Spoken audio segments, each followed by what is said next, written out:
بسم اللہ الرحمن الرحیم ما آتاکم الرسول فخذوه وما نهاکم عنہ فانتہوا وقال اللہ تعالی فی مقام آخر قل لا اسألکم علیہ اجرا الا المودۃ فی القربى آمنت باللہ صدق اللہ مولانا العلی العظیم وصدق رسولہ النبی الکریم الامین ونحن على ذلك لمن الشاہدین والشاکرین والحمد للہ رب العالمین۔ حضرات اہل سنت السلام علیکم ورحمۃ اللہ وبرکاتہ۔ آئیے آپ اور ہم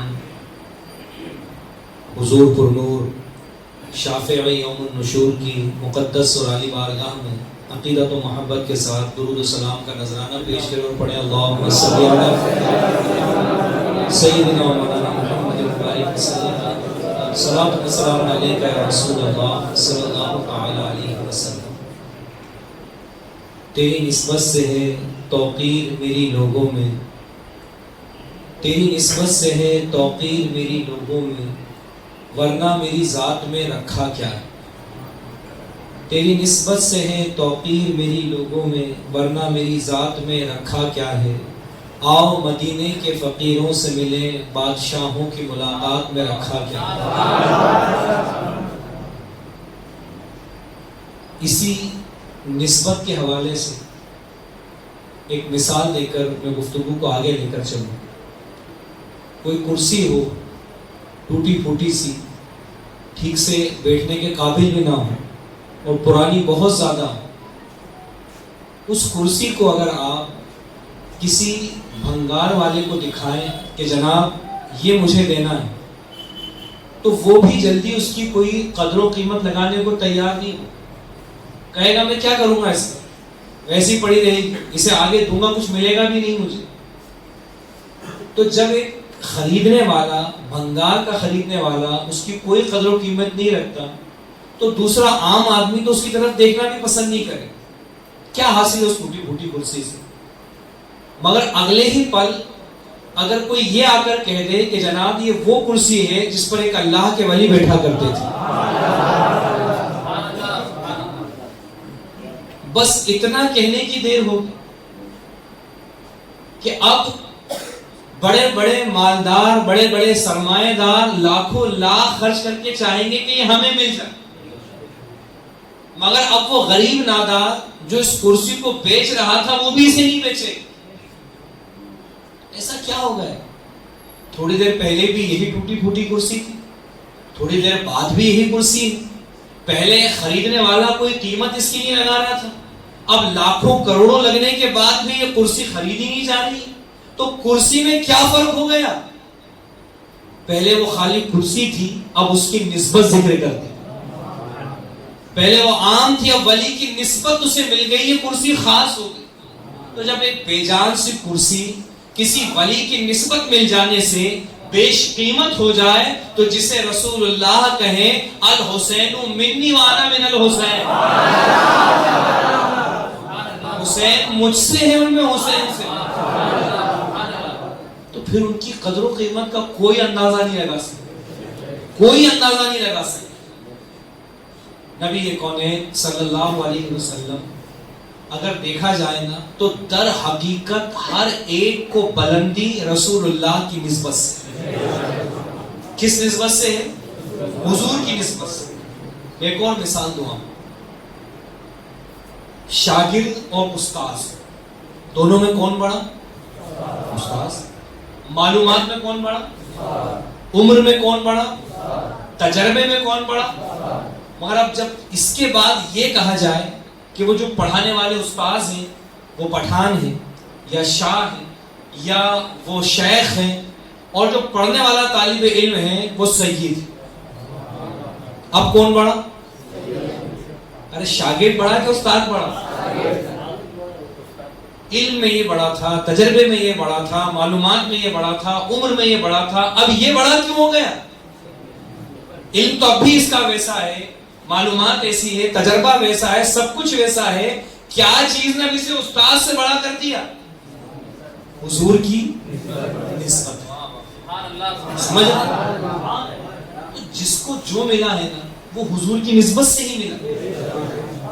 دنیا کا ایک قاعدہ ہے, دنیا کا کیا, دین کا بھی قاعدہ ہے کہ نسب اور نسل یہ باپ سے چلتی ہے. کس سے چلتی ہے؟ باپ سے. اگر ماں پٹھان ہے اور باپ شاہ ہے تو ہونے والی اولاد کیا کہلائے گی؟ شاہ. ماں سید ہے اور باپ پٹھان ہے تو نسل کیا کہلائے گی؟ پٹھان. کیوں؟ کیونکہ نسل باپ سے چلتی ہے. مگر قربان جاؤ, اللہ کے محبوب فرماتے میری نسل فاطمہ سے چلتی ہے. اب باوجود اس کے کہ رسول اللہ کے بیٹے ہو کر بیٹے حسن و حسین نہیں, بلکہ رسول اللہ کی بیٹی ہو کر بیٹے حسن و حسین, مگر اس کے باوجود بھی انہیں سیادت حاصل ہے. کیوں؟ رسول اللہ کے کہہ دینے کی وجہ سے. اس طرح سے اگر جس کسی چیز کے رتبے اور بلندی کو دیکھو, یہ تو تھے اہل بیت, آپ صحابہ کی بات کریں کیونکہ ابھی مسلسل 3 بیانات آپ سن چکے ہیں, اس میں صحابہ کا بھی ذکر آپ نے سنا, اہل بیت کا بھی سنا. اہل بیت کی عظمت و بلندی یہ بھی نسبت رسول کی وجہ سے, اور صحابہ جن کے بارے میں رسول اللہ فرماتے ہیں کہ غیر صحابی احد پہاڑ کے برابر سونا اللہ کی راہ میں خرچہ کرتا, اور میرا صحابی کلو آدھا کلو دور حاضرہ میں آپ سمجھے گا, اگر میں کیل یا دوسرے پیمانے ذکر کروں گا سمجھ نہیں پائیں گے. اس کا وزن جو پہلے سا وغیرہ چلتے تھے, ابھی ایک اندازہ کریں موٹے طور پر تو کلو آدھا کلو. تو حضور فرماتے ہیں میرا صحابی اگر کلو آدھا کلو جو گیہوں یا اناج خرچہ کرے تو غیر صحابی کا احد پہاڑ کے برابر سونا خرچہ کرنا اس کی برابری نہیں کر سکتا.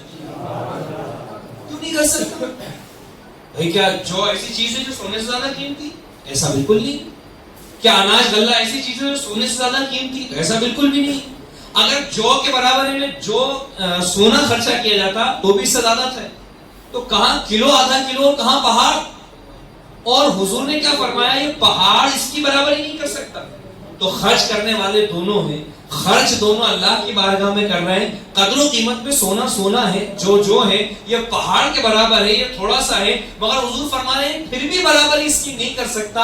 وجہ کیا ہے کہ یہ جو غیر صحابی ہے اسے میری صحابی ہونے کی نسبت حاصل نہیں ہے اور انہیں صحابی ہونے کی نسبت حاصل. تو صحابہ کو آسمان کا تارا کہا گیا, جو جس کی پیروی کر لے وہ نجات پائے. کیوں؟ کیونکہ انہیں رسول اللہ کی کیا حاصل ہے؟ نسبت حاصل ہے. یاد رکھیں, نسبت سے شے ممتاز ہوتا, نسبتیں بلند کر دیتی. تو جس کو جو بلندی ملی ہے, جتنی بلندی ملی ہے وہ رسول اللہ کی. ارے ہمیں لیجئے نا آپ, ہمیں زمانے بھر کے ہم گناہگار ہیں, سیاہ کار ہیں. اپنی ذات کے اعتبار سے دیکھا جائے تو ہم میں کوئی کمال نہیں, کچھ بھی نہیں ہے ہم میں. وہ امام نے کہا نا کہ گندے نکمے کمی اگر بیچا جائے نا ہمیں تو مہنگے ہیں کوڑی کے تین. کوئی منہ لگانا پسند نہ کرے ہمیں, کون ہمیں پالتا تم پہ کروڑوں دو. تو ہم کچھ بھی نہیں, ہم میں جواری, شرابی, کبابی, دنیا بھر کے گناہگار ہیں, سب کچھ ایسے ہیں ہم. مگر قربان جائے, حدیث پاک میں ہے کہ یہ امت دنیا سے سب سے اخیر میں جائے گی اور محشر میں سب سے پہلے اٹھے گی. آدم علیہ السلام کی امت کب کی گزر چکی, ہونا تو یہ چاہیے کہ وہ پہلے اٹھے. ہم تو ابھی آئے, انتقال ہوگا, قیامت قائم ہوگی, ہم ہی سب سے پہلے قبر سے اٹھے. پھر جب میدان محشر ہوگا, حساب و کتاب ہوگا, جنت میں جانے کی باری آئے گی, سب سے پہلے ہم جنت میں جائیں گے, اس کے بعد دوسری امت جنت میں جائے گی. جائیں نہ جب تک غلام, خلد ہے سب پر حرام, ملک تو ہے آپ کا تم پہ کروڑوں درود. کیوں؟ کیونکہ ہم یوں عام ہیں مگر حضور کے امتی ہونے کی وجہ سے خاص. ہمارا کوئی کمال نہیں مگر ہم چونکہ حضور کی امت ہو گئے. بلکہ اللہ نے خود فرمایا حدیث قدسی میں, محبوب تجھے پیدا سب سے پہلے کیا تھا اور بھیجا دنیا میں سب سے آخر میں ہے, تجھے کچھ برا لگا؟ اللہ کے محبوب عرض کرتے نہیں ہے رب میرے. رب العالمین فرماتا ہے محبوب تجھے سب سے آخر میں اس لیے بھیجا اور تیری امت کو سب سے آخر میں اس لیے بھیجا کہ سب تو تمہارا انتظار کریں, تمہیں کسی کا انتظار نہ کرنا. تو زمانہ آدم کا مسلمان دنیا سے گیا، قبر میں ہے، وہ بھی قبر سے اٹھنے کے لیے قیامت کا منتظر ہے، اور قیامت اس وقت تک نہیں آ سکتی تھی جب تک کہ ہم نہ آ جائیں، کیونکہ آخری امت ہمیں، ہماری بات قیامت۔ تو آدم علیہ السلام کا زمانے کا شخص بھی کس کا انتظار کر رہا ہے؟ ابراہیم علیہ السلام کے زمانے کا امتی بھی کس کا انتظار کر رہا ہے؟ موسیٰ علیہ السلام، عیسیٰ علیہ السلام، ہر نبی کی امت محشر میں جانے کے لیے انتظار کس امت کا کر رہی؟ اور ہمیں کسی کا انتظار نہیں کرنا، کیونکہ ہمارے نبی آخری نبی ہے اور یہ امت آخری امت۔ اللہ فرماتا محبوب تیری امت کو آخری اس لیے کیا کہ اور تو انتظار کرے، تیری امت کو کسی کا انتظار نہ کرے۔ یہاں تو ہم نے سب کو انتظار کرنا اور ہم نے کسی کا انتظار نہیں کیا۔ پھر رب العالمین فرماتا محبوب تیری امت کو پچھلی امت اس لیے کیا اور تجھے پچھلا نبی اس لیے کیا کہ اور امتیں تو تیری امت کے سامنے رسوا ہوں، تیری امت کسی کے سامنے رسوا نہ ہو۔ جانتے ہیں کیسے؟ آج ہمارے پاس جتنا کتابوں میں تذکرہ ہے، قرآن میں ذکر ہے، احادیث میں ذکر ہے، تقریر کے ذریعے، تحریر کے ذریعے ہم جانتے ہیں آدم علیہ السلام اسی طریقے سے دنیا میں تشریف لائے۔ نوح علیہ السلام کے زمانے میں لوگ ایسے ایسے ہلاک ہوئے، جو کشتی میں تھے وہ بچ گئے، باقی ہلاک ہو گئے۔ ہم نے پڑھا کہ فلاں امت کے لوگ ناپ تول میں کمی کرتے تھے، اس طرح سے ہلاک ہو گئے۔ فلاں امت کے لوگ بندر بنا دیے گئے، فلاں امت کے لوگ جانور بنا دیے گئے۔ تو پچھلی قوموں کے سارے اچھے برے چٹھے یہ ہمارے سامنے آ رہے ہیں، اور جب آدمی کی برائی کسی کے پاس جاتی ہے نا تو وہ رسوائی محسوس کرتا ہے، اور اگر بات حقیقت میں ویسی ہو تو اور رسوائی محسوس کرتا ہے۔ تو ہم پچھلی امتوں کے حال تو پڑھ پا رہے ہیں کہ کسی نے شرابیں پی، کسی نے کم ناپ تول میں کمی کی، کسی نے اپنے نبی کے ساتھ یہ برائی کی۔ تو اللہ فرماتا محبوب اور امتیں تو تیری امت کے سامنے رسوا ہو جائیں، تیری امت کسی کے سامنے رسوا نہ ہو۔ اندازہ کریں جب رسول کے امتی ہونے کی نسبت ہمیں مل گئی تو ہمیں یہ فائدے، رسول اللہ کی آل کو مل گئی تو ان کے یہ مرتبے، صحابہ کو مل گئی تو صحابہ کے یہ مرتبے، تو کیا پتا چلا کہ تیری نسبت سے ہے توقیر میری لوگوں میں، ورنہ میری ذات میں رکھا کیا؟ ہر شے کو جو بلندی ملی وہ نسبت کی وجہ سے۔ مسلمانوں اسی نسبت کے حوالے سے ایک نسبت پر میں اور توجہ دلانا چاہتا ہوں، جس کی طرف سے لوگ کثرت سے غافل ہیں، سمجھتے نہیں اس نسبت۔ حسین کیوں رسول اللہ کے شہزادے؟ حضور کی نسبت کی وجہ سے۔ اگر حضور نسبت عطا نہ فرمائے تو حضور کے شہزادے تو حضرت ابراہیم، حضرت محمد جو حضور کی خود کی جو ہے کہ صلب سے، نسب سے پیدا ہوئے، اور حضرت امام حسن حسین حضور کی بیٹی اور حضرت علی سے پیدا ہوئے، مگر حضور نے نسبت دی تو امام حسن حسین کا ہی مرتبہ، حضور نے نسبت دی تو صحابہ کا ہی مرتبہ۔ تو جب ہمیں یہ قاعدہ کلیہ پتہ چل گیا کہ جسے بھی حضور سے نسبت ہوگی نا پھر وہ عزت کے قابل، وہ تعظیم کے قابل، پھر اس کی مخالفت نہیں کی جا سکتی، تو کیوں دینی ایمانی لوگ یہ نہیں سمجھتے کہ جس چیز کو مسئلہ کہا جاتا ہے، مسائل کہا جاتا ہے، لوگ اتنے گندے جملے استعمال کرتے ہیں، ارے مسئلے مسائل مولوی ملا لوگوں کے کام ہے، یہ مسئلے مسئلے میں ہمیں نہیں پڑھنا، یہ مسئلے مسائل اپنے پاس، یہ آپ مسئلہ مسئلے، اتنی ہلکی لفظ استعمال کرتے۔ تو مسئلہ یہ کسی مولوی کے گھر کی جاگیر نہیں ہے، مسائل یہ کسی آدمی کے گھر کی پیداوار نہیں ہے۔ مسئلہ کیا ہے؟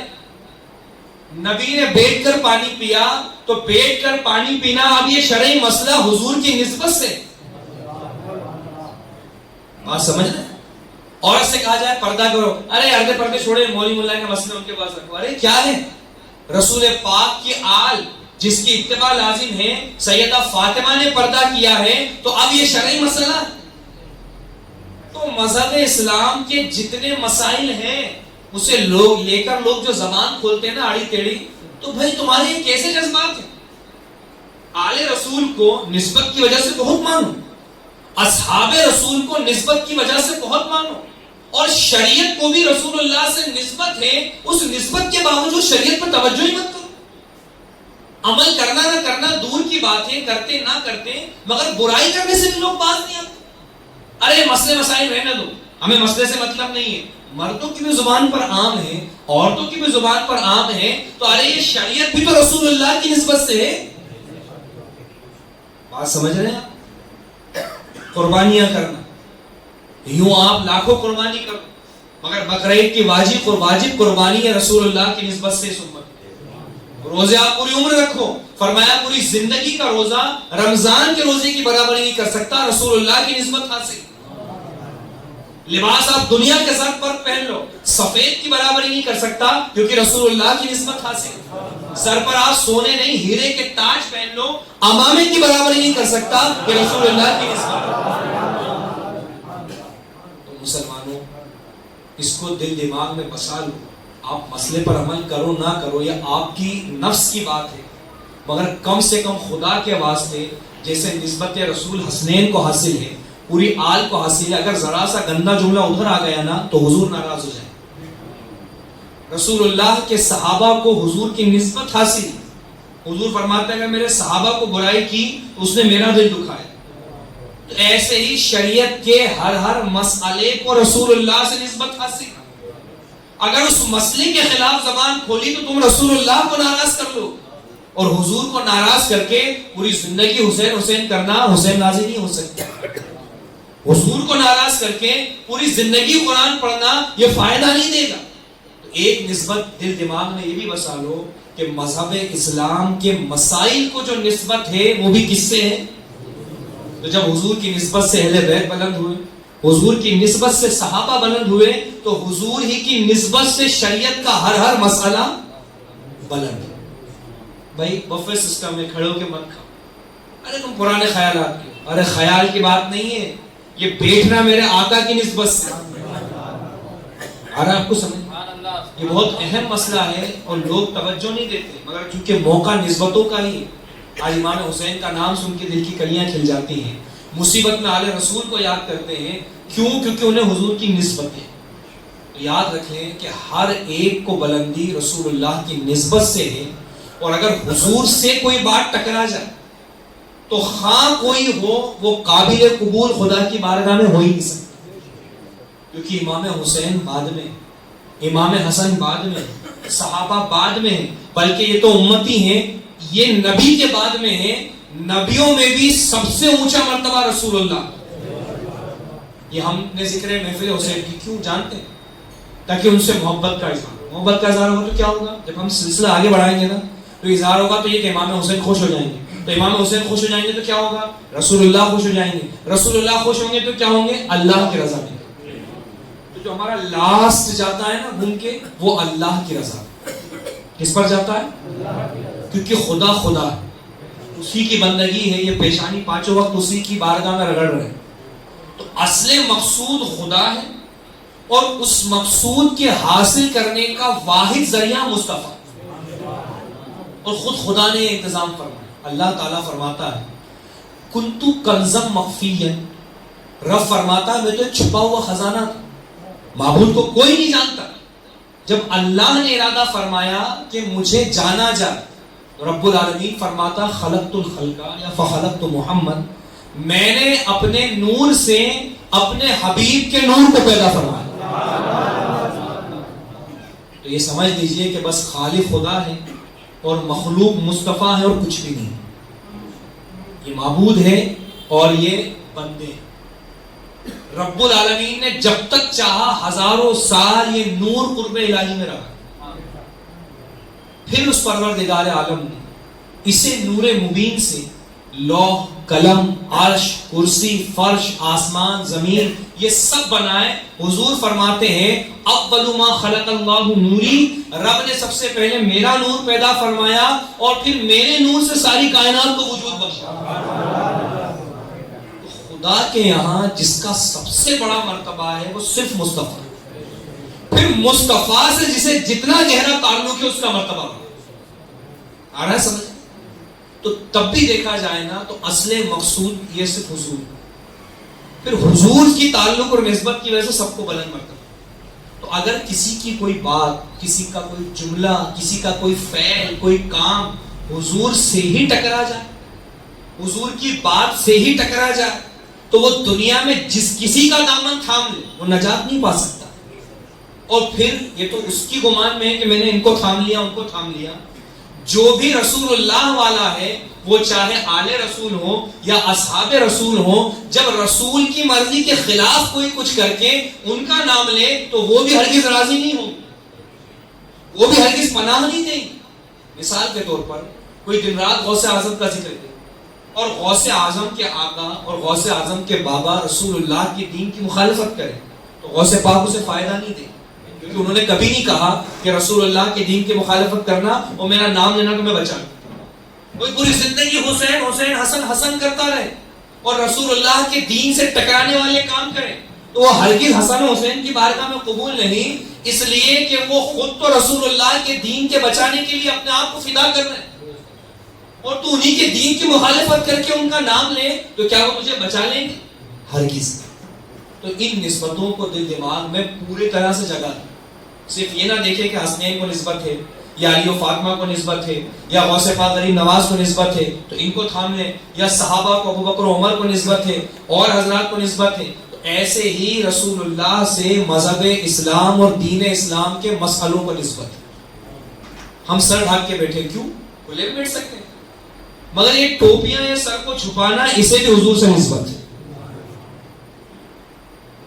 نماز اور بھی بہت سارے افعال ہیں، مگر نماز کو اتنی اہمیت کیوں؟ کیونکہ رسول اللہ سے اسے بڑی گہری نسبت ہے۔ یہ میں نے بہت گہری بات آپ کو عرض کی، اگر آپ اسے سمجھیں کہ جس طرح سے نسبت رسول سے آل رسول بلند ہے، نسبت رسول سے اصحاب رسول بلند ہے، اسی طرح سے نسبت رسول سے شریعت کا ہر مسئلہ بلند ہے۔ جیسے ہم ڈرتے کانپتے ہیں اولاد رسول کے بارے میں کچھ بولنے سے، اصحاب رسول کے بارے میں کچھ بولنے سے، ویسے ہی ڈرے اور کانپیں رسول اللہ کے دین کے مسئلے میں کچھ بولنے سے۔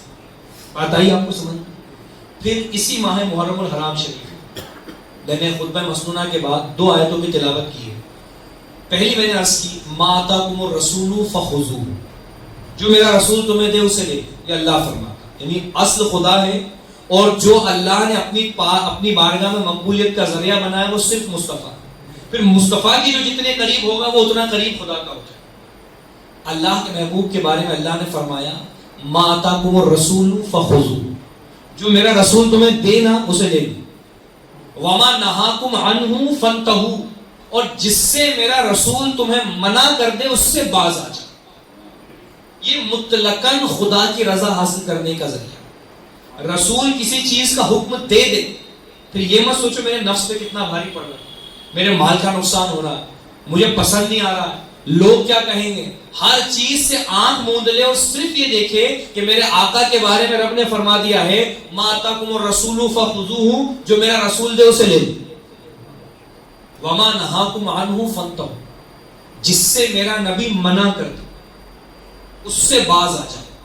پھر یہ مت دیکھو کہ میرا گھر چلا جا، یہ مت دیکھو میری عزت چلی جا رہی، یہ مت دیکھو لوگ مجھے کیا کہیں گے، رسول اللہ نے منع فرما دیا تو رک جا، رسول اللہ نے حکم دے دیا تو کر دو۔ رسول نے حکم دے دیا تھا کہ حسین چلے جاؤ تو لوگ میدان عرفات میں حج کے لیے جمع ہو رہے ہیں اور حسین کربلا جا۔ رسول اللہ نے منع فرما دیا تھا کہ ہاتھ میں ہاتھ مت دینا، تو امام علی مقام رضی اللہ تعالی عنہ نے یہ کردار پیش کیا کہ جان تو دے دی ہے، ہاتھ میں ہاتھ نہیں دی۔ اللہ اکبر، سرداد نداد دست در دست یزید، حقا کے بنا لا الہ الا اللہ است حسین۔ یہ کیا تھا حسین کا بھی کردار کہ جو دینے کا بولا نا حضور نے تو جان بھی دے دی، اولاد بھی دے دی، ننھے علی اصغر بھی دے دی، سب کنبہ دے دیا۔ نہ دینے کا حضور نے کہا تھا تو ہاتھ نہیں دی، بیعت قبول نہیں۔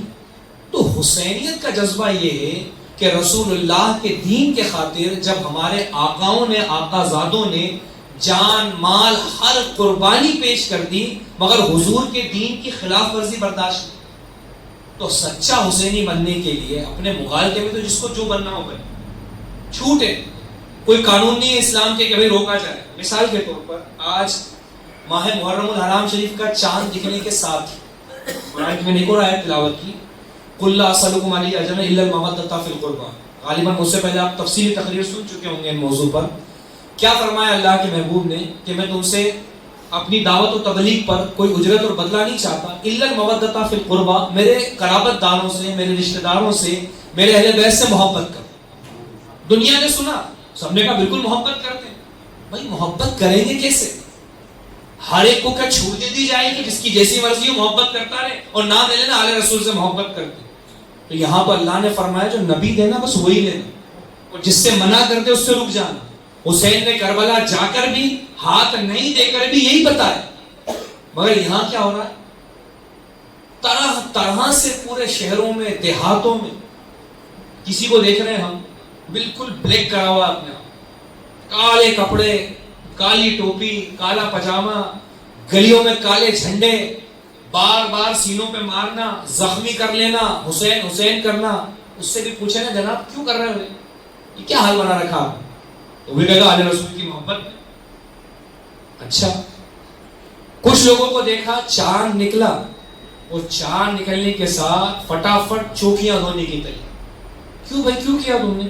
علیہ رسول کی محبت. نوبت یہ ہے کہ اچھا خاصا انسان ہونے کے باوجود جنہوں نے نکلی دم لگا کر اپنے آپ کو پوت لیا اور جانور کہلانے لگے, ان سے بھی پوچھا جائے کہ جناب یہ کیوں کر رہے ہیں؟ امام حسین کی محبت میں.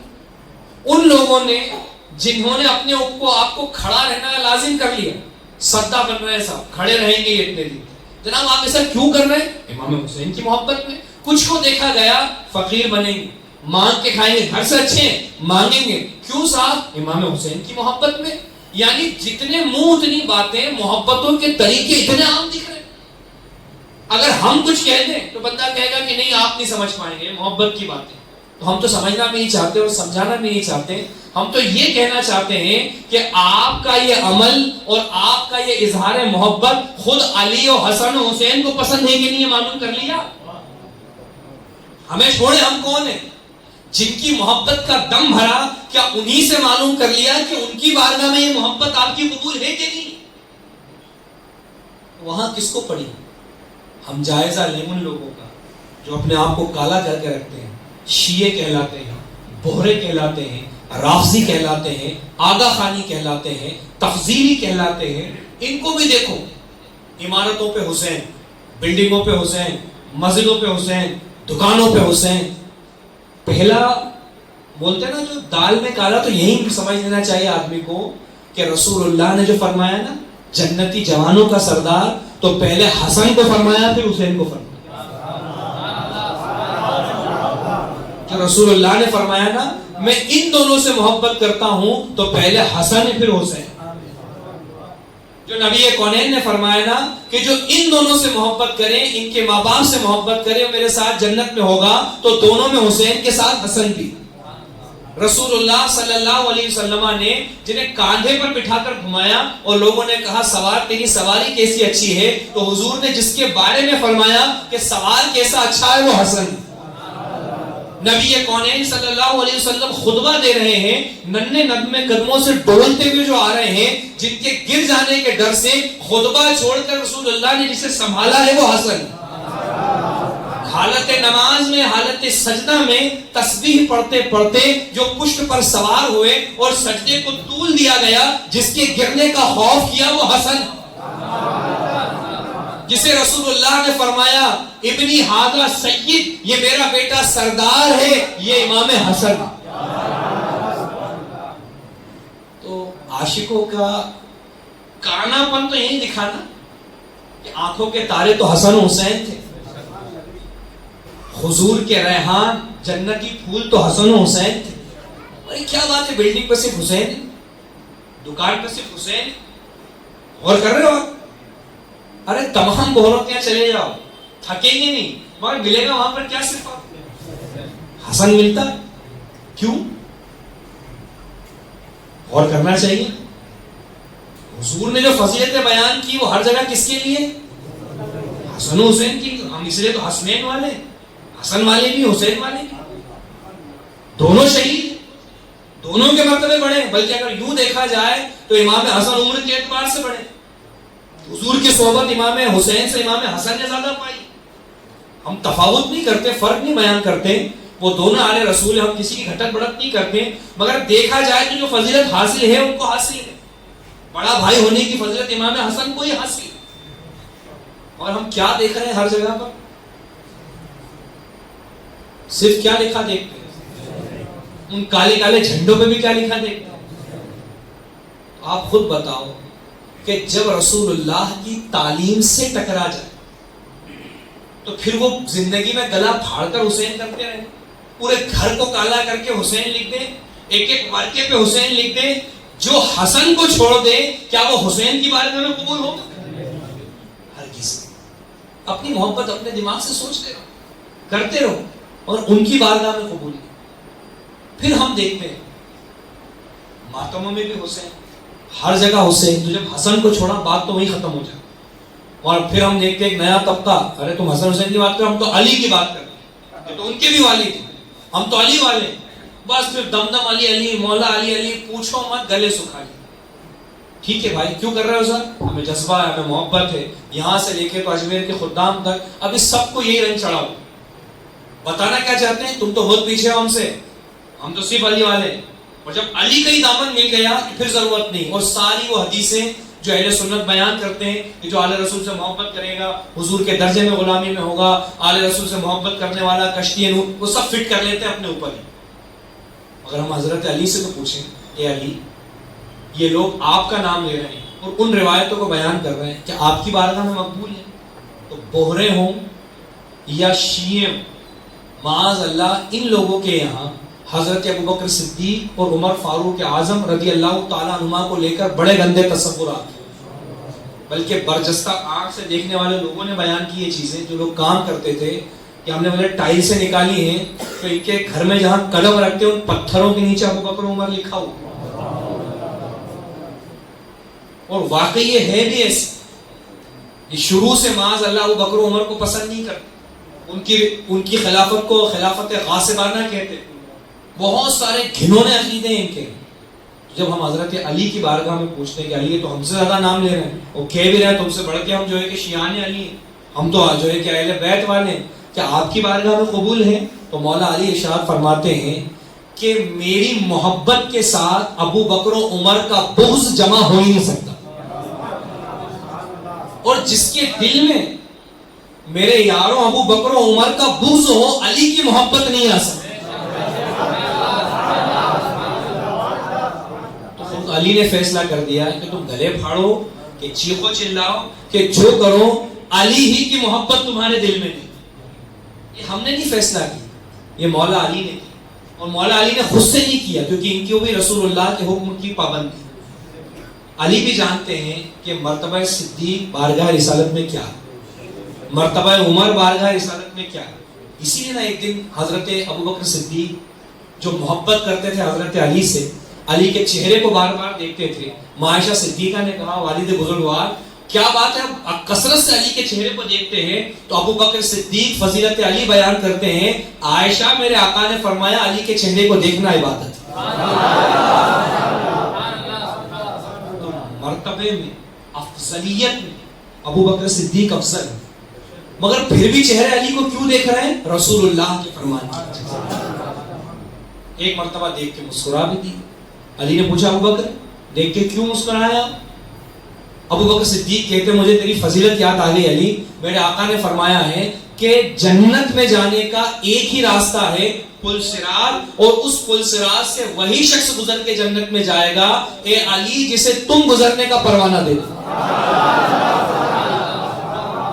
پتا چلا کہ کوئی بھی اس وقت تک جنت میں نہیں جا سکتا جب تک کہ حضرت علی گزرنے کا پروانہ نہ دے۔ تو حضرت علی کا ابوبکر صدیق کو دیکھ کر مسکرا دیا۔ ابوبکر نے کہا علی تم کیوں مسکرائے؟ کہا ابوبکر مبارک ہو، میرے آقا نے فرمایا علی پروانہ اسی کو دینا جس کے دل میں ابوبکر عمر کی محبت ہے۔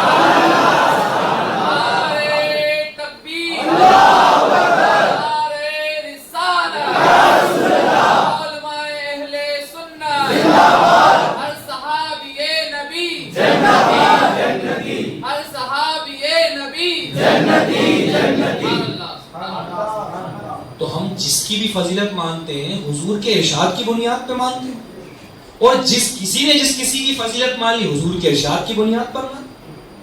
یار غار ہونے کا شرف رسول اللہ نے ابو بکر کو دیا تو ابو بکر کے لیے، فاتح خیبر ہونے کا شرف علی کو دیا تو علی کے لیے، کوئی اس میں کسی کی قدر نہیں گھٹتی۔ یہ تو رسول اللہ کی دین ہے، جو حضور کی دین پہ راضی نہ ہو وہ حضور اس سے کیسے راضی ہو سکتا؟ بات آ رہی سمجھ؟ تو مولا علی رضی اللہ تعالیٰ عنہ اور صدیق اکبر رضی اللہ تعالیٰ عنہ کا تو ایسا گہرا تعلق ہے کہ علی اسے گزرنے کا پروانے نہیں دیں گے جس کے دل میں ابو بکر عمر کا بغض ہو. تو پھر یہ رافضی شیعہ پورے جتنا چاہے نام لے، کیا یہ محبت کرنے والے ہو سکتے ہیں؟ کیسے ہم نے ڈیسائیڈ کیا؟ آدمی کہہ سکتا تمہارے دل میں تو نہیں گھسے. بھائی ہم کسی کے بھی دل میں نہیں گھسے، مگر جو تمہارے کتابوں سے، جو تمہارے بیانات سے، جو تمہارے پریکٹیکل سے نظریات ظاہر ہیں جس میں ابو بکر عمر کا بغض ہے، تو ہم نے پھر علی کی بارگاہ سے اور علی کی بارگاہ سے رسول اللہ کی بارگاہ سے یہ فیصلہ اخذ کر لیا کہ حضور کے دین کو چھوڑ کر علی علی کہہ کے بھی تم نجات نہیں پا سکتے. یہی سلسلہ دور حاضرہ میں بھی دیکھی کہ جس نے اپنے آپ کو انسان کے بجائے شیر بنانا چاہیے. اللہ تیری بنا، اگر کتا اور شیر کے پیچھے لگ جائے تو وہ بھاگتا نظر، اگر وہ شیر ہے. کیوں بنایا بھائی؟ امام حسین کی محبت. ایک طرف تیرا محبت میں کہنا، تو میں تو دیکھ رہا ہوں کہ میرے آقا امام حسین کو تو رسول اللہ کے دین سے محبت، اور حضور کے دین میں ہے کہ مرد کو ہر حال میں ناف سے لے کر گھٹنے کے نیچے تک کا ستر لازم، کسی حال میں وہ اتنا حصہ نہیں کھول سکتا. مگر وہ شیر کو نہیں کر پہنے ہوئے، کوئی اس سے بھی چھوٹی چڈی پہنے ہوئے، ستر کھولے ہوئے. تو وہ حسین کی مخالفت کر کے حسین حسین کرتا رہے تو کیا امام حسین راضی ہو جائے؟ ہرگز. پھر وہ ان کا مغالطہ، وہ سمجھتے ہو سمجھا کر، اس محبت کی دلیل نہیں. پھر ہم نے دیکھا کہ مردوں کے ساتھ ساتھ عورتیں بھی عاشقان اہل بیت. بھئی کیا عورتوں کا عشق ہے؟ کوئی بچے کو فقیر بنا رہی، یہ آج روٹی مانگ کے کھائے گا. کیوں مانگ کے کھائے گا؟ یہ فقیر ہے کربلا کے. اللہ کے رسول کے دین کو جب ہم دیکھتے ہیں تو مانگنے کو رسول اللہ کے دین نے اتنا ناپسند کیا ہے، اتنا ناپسند کیا ہے. کسی کے بھی آگے ہاتھ پھیلانا، صرف بھیک مانگنے کی مراد ہے، کسی سے بھی کچھ بھی مانگ، بہت ناپسند کیا. یہاں تک فرمایا کہ گویا آدمی کو ہنر نہیں ہو، کوئی کام نہیں جانتا ہو، کچھ نہیں ہو، تو پہاڑ چڑھنا ہو تو چڑھ جائے، وہاں پہاڑ پر چڑھ کر لکڑیاں کاٹے، گٹھر اپنی پیٹھ پر لاد کر نیچے لائے، بازار میں بیچے. یہ رسول اللہ کو پسند ہے ہاتھ پھیلانے کے مقابلے. یہ ان نوجوانوں کو بھی سوچنا چاہیے. یا اب بھیک مانگے تو بھیک مانگے ہی. عام طور پہ لوگوں کو ہر بات میں ارے ارے دینا، یہ کرنا. بزرگوں نے تو لفظ مانگنے سے بھی بچایا اپنے آپ. جب تک شدید ضرورت نہیں ہوتی وہ ہاتھ پھیلانے مانگنے کا کام ہی نہیں کرتے تھے. ایسی نوبت ہی کیوں لا؟ مانگنے سے بچے بندہ، سوال کرنے سے بچے. بھائی جتنی چادر اتنی پیر پھیلائے. شوق پورا کرنا لایا ادھار دیتا، یہ بھی ایک طرح کا مانگنا. بھیک مانگنے جیسا حکم اس کا نہیں آئے گا، مگر مانگنا ہی بلا ضرورت مانگنے کو شریعت نے پسند نہیں کیا. مگر لوگوں کا تو یہ عالم ہے کہ مانگیں گے بھی، سامنے والے کو چھلائیں گے بھی، اور وہ بیچارہ دینے والا اس سے زیادہ مانگ لے گا. اس نے تو ایک بار مانگا، اس کو ترس آ گیا، دے دیا، اور واپسی میں اس نے 10 بار منگوا لیا. یہ شریعت مصطفیٰ میں ہرگز پسند نہیں. بلا وجہ ادھار مانگنا بھی پسند نہیں. تو یہاں تو باقاعدہ فقیر بنائے جا رہے ہیں، یا اپنے گھر کی روٹی نہیں کھائے گا. کیوں؟ فلانی محرم. دینے والا بھی جان رہا ہے کہ فلاں گھر کے لوگ، فلاں گھر کا بچہ کون ہے محرم کا فقیر. رسول اللہ نے تو پناہ منگوائی ہے، فقر و فاقے سے بچو. جب تک اللہ نے ہاتھ پیر دیے ہیں مانگنے کا کام کرو ہی مت. اور جب اس نوبت پہ آؤ گے تو مجبور ہو، پھر مانگنا جائز ہو. تو رسول اللہ کے دین کے خلاف کر کے کیا حضور کی رضا حاصل ہو جائے؟ ہرگز نہیں. پھر ایسی خواتین میں بعض کو دیکھا جاتا ہے، کوئی 7ویں محرم الگ الگ جو بھی اس کا ڈیسائیڈ ہے، اور باقاعدہ وہ بڑے بڑے مجسمے، وہ گھوڑے بھی ڈیسائیڈ ہیں، بچوں کو کب لے جا کے نیچے سے نکالنا ہے، کب مہندیاں لگا کر دیواروں پر چھاپے لگانا ہے. ان سے بھی پوچھا جائے، میں یہ نہیں کہتا کہ وہ کوئی دشمن ہے، ان عورتوں کو بھی آل رسول کی محبت ہے، میں اس کا انکار نہیں کرتا. مگر اللہ کی بندی، اس محبت کا اظہار کا طریقہ جو تو نے اپنایا، کبھی اسے بھی تو رسول اللہ کے دین سے پوچھ لیں. بہت ساری برائیوں میں سے ایک ہی لیں، وہ صرف مہندی. وہ 10-20 روپے کا کون یا مہندی کھولی اور کھول کے ہاتھوں میں لگا کے چھاپ. نہ تو اس سے تیرے ہاتھ میں فائدہ، نہ اس سے دیوار میں فائدہ، نہ کوئی اور فائدہ. وہ مہندی آپ نے کیا کی؟ ضائع کر دی، رائگاں کر دی، بیکار کر دی. رسول اللہ کا دین کیا کہتا ہے؟ اسراف، کسی بھی اپنی قیمتی چیز کو ضائع کرنا ناجائز. یہاں تک فرمایا گیا کہ آپ سمندر و تالاب کے کنارے بیٹھے ہو, ایک گلاس پینے کا پانی آپ کے پاس ہے, آپ نے اس میں سے اتنا بچایا اور بچا کے پھینک دی. اب یہ بحث نہیں ہوگی کہ سمندر کناروں جتنے چاہے گلاس بھر لوں, کوئی پانی گھٹ تو, کوئی بحث نہیں. اس پھینکے ہوئے پانی کا بھی اللہ کے آپ کو حساب دینا. تو وہ بھلی 10-20 روپے جو آپ نے ضائع کر دیے, نہ اس دیوار کا فائدہ نہ آپ کا فائدہ, تو اللہ کے رسول کے دین کے کیا کیا آپ نے؟ خلاف کام. اس نسبت کو آپ نے ٹھیس پہنچایا. اور پھر آپ سوچتے رہو کہ حضرت قاسم کی مہندی رچ رہی ہے, یا جو بھی آپ کے دماغ میں تصورات ہیں, تو آپ کا جذبہ سچا تھا مگر آپ کا یہ کام غلط تھا. کیسے غلط تھا؟ ہمارے کہنے سے نہیں, اللہ کے رسول کے دین سے کیا ہوتا ہے؟ ٹکرا جاتا. تو یاد رکھیں مسلمانوں, آپ کی ذہنیت اگر یہ بھی حضور کے دین سے ٹکرائے گی مردود ٹھہرے. آپ کا عمل یہ رسول اللہ کے دین سے ٹکرائے گا مردود ٹھہرے. پھر اس پر آپ لاکھ دلائل کی بحثیں کرو, کسی کام کی. کوئی کہے کہ بھائی ڈھول یزید نے بجائے ہوں گے, ہم تو امام حسین کی شان بجانے کے لیے کرتے ہیں, ہم تو اس کے لیے کرتے ہیں. تو یہ تمہاری دماغی اپج. اللہ کے رسول صلی اللہ علیہ وسلم کے دین نے جب حسین پیدا بھی نہیں ہوئے تھے اس وقت سے ان چیزوں کو ناجائز قرار دیا. اور اگر ایسی بندہ کہ میری نیت میرے ساتھ ہے, میں تو اس لیے کر رہا ہوں, تو پھر بیاج لینے والے دو لوگ کہیں گے اللہ میں راضی ہوں, اور اللہ میں دینے پہ راضی ہوں, میں لینے پہ راضی ہوں. بول دیں گے ہماری نیت ہم کوئی زبردستی نہیں کر رہے ہیں, ہم دونوں راضی تھے.